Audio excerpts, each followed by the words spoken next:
আজ আমি গিয়েছিলাম প্রকৃতির খুব কাছাকাছি একটা জায়গায়, যেখানে হচ্ছে বসে আপনারা প্রকৃতির সৌন্দর্যটাও চা খেতে খেতে উপভোগ করতে পারবেন।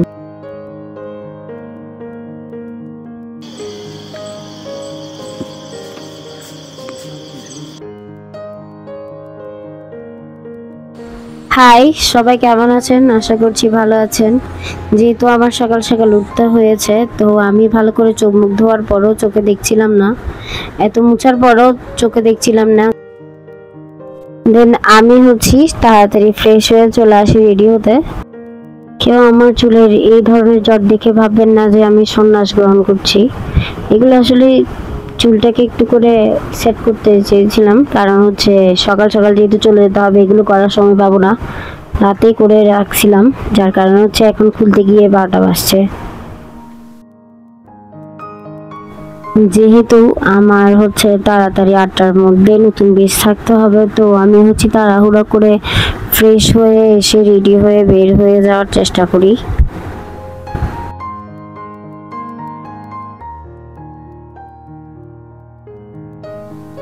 তো আমি যাচ্ছিলাম বান্দরবন লামাতে। তো লামার একদম উপরেই যাচ্ছিলাম, লামার বান্দরবনে হাইয়েস্ট একটা রিসর্টে, যেটির নাম জঙ্গল বিলাস রিসর্ট। তো ওটা একদম পাহাড়ের চূড়ায়। যেহেতু আমি ভিডিও করতে করতে উঠবো, তো আমি বাসা থেকে রেডি হয়ে বের হই।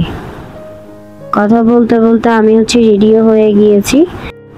বাসার সামনে থেকে যেহেতু সিএনজি পাওয়া যাচ্ছিল না এত সকালবেলা, তো আমি কি করেছি, রিক্সা নিয়ে সোজা আগ্রাবাদ চলে আসি।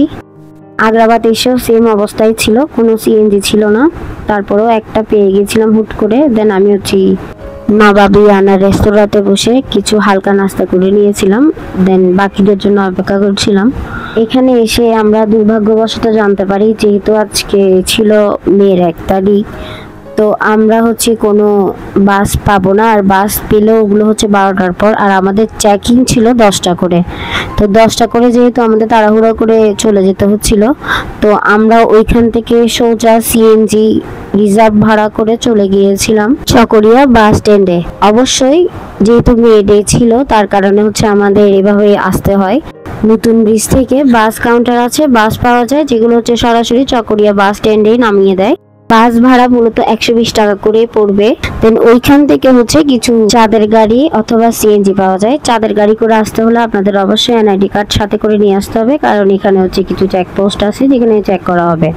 আর চাঁদের গাড়ি করে আসতে হলে জনপ্রতি আপনার 80 টাকা করে পড়বে। আর সিএনজি যদি তাড়াহুড়া আমাদের মতো তাড়াহুড়া না থাকে, তাহলে সিএনজি করে না আসাই বেটার। যদিও সিএনজি করে আসা লাগে, তাহলে 400 থেকে 500 টাকা যাবে, একদম মিরিঞ্জি বাজার অবধি পৌঁছে দিবে। দেন ওইখান থেকে কিছু সিএনজি পাওয়া যায়, যেটা আপনার রিসর্ট অবধি একদম আপনাকে নিয়েও যাবে। সেই ক্ষেত্রে আপনাদের পার পার্সন 100 টাকা করে যাবে।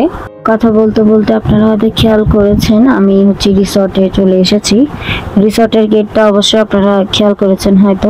দেন আমি আপনাদেরকে এই লাভ কটেজটা একটু ঘুরে দেখাবো, যেহেতু এখনো রুমটা ওখানে পরিষ্কার করছিল, খোলা ছিল, হয়তো এটা বুকিং দিয়ে রেখেছিল, বা হতে পারে কেউ চলে গিয়েছিল, আগে ছিল। আর এটি জুমঘর। জুমঘরেও যাবো, বাট জুমঘর খালি ছিল না। আর লাভ কটেজটা যেহেতু খালি ছিল, আমি তাড়াহুড়া করে লাভ কটেজের দিকে চলে আসি, যেহেতু আমার থেকে লাভ কটেজটা একটা ভিউ লাগছিল।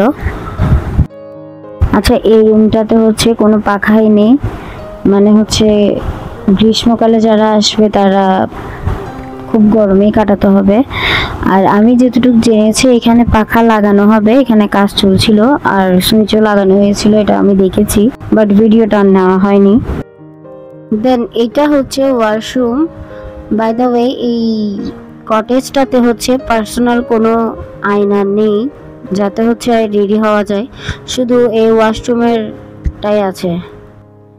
তারপর আমি চলে আসি জুমঘরের দিকে।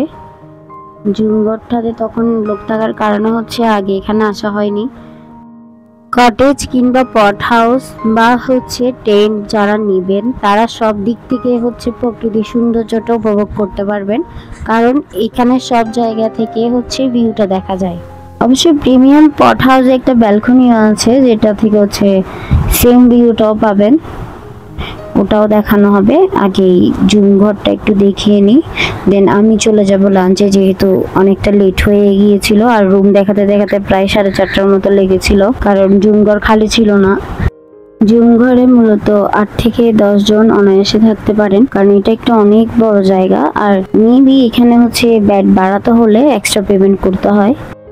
এইখানে তাবু বা হচ্ছে টেন্টও বলতে পারেন, টেন্টও রয়েছে, তবে আপনারা আসার আগে একটু কথা বলে আসলে বেশি বেটার হয়।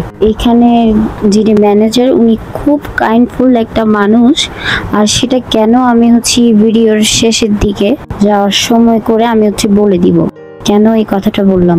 এই ছোট ছোট পট হাউস গুলো হচ্ছে 1500 টাকা করে। তো আমরা হচ্ছে এখান থেকে 3টা বুক করি, যার কারণে আমাদের একটু খরচটা কম লেগেছিল। লাভ কটেজের দাম ছিল হচ্ছে 4000 টাকা করে, আর প্রিমিয়াম কটেজ যেটা এখন দেখাচ্ছি সেটার প্রাইস হচ্ছে 6000 টাকা করে।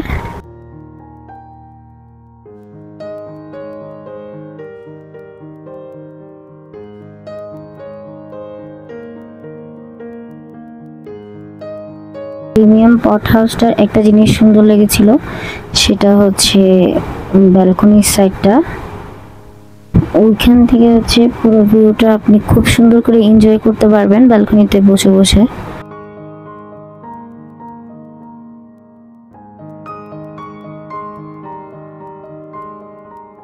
আর পট হাউস থেকে কিছুটা দূরে ছিল হচ্ছে এই ভিউ পয়েন্টটা। তো আমরা ওইখানেও যাব, বাট আগে হচ্ছে আমি লাঞ্চ সেরে নিই, যেহেতু আমি অনেক ক্ষুধার্ত ছিলাম। তো আমি লাঞ্চে কি ছিল এটা দেখাতে পারিনি। ওনাদের লাঞ্চ, ডিনার আর হচ্ছে নাস্তা টোটাল হচ্ছে 750 করে, সাথে 2 লিটার পানিও তারা দিয়ে দেয়। সকালে নাস্তা হচ্ছে আপনি এখান থেকে দোকান থেকে চাইলে চা বা বিস্কিট কিছু নিতে পারেন, আর ওরা হচ্ছে সকালের নাস্তা হিসাবে আপনাকে দিবে ভুনা খিচুড়ি, ডিম আর হচ্ছে সালাদ। আর ওনারা হচ্ছে আপনাদের রুমে ঢোকার সাথে সাথে 2 লিটার পানি দিয়ে দিবে। আমি খাবারের মেনুটা অ্যাড করে দিচ্ছি। যেহেতু হচ্ছে এখন আমার পেট পূজা হয়ে গিয়েছে, তো আমি হচ্ছে এখন পট হাউস যেগুলো 1500 টাকা দামের ছিল ওগুলোর একটা ট্যুর দিব। যেহেতু আমরা একটা পট হাউসে 3 থেকে 4 জন থাকবো, তো উনি সেই অনুযায়ী হচ্ছে আমাদেরকে বেডটা ম্যানেজ করে দিবে।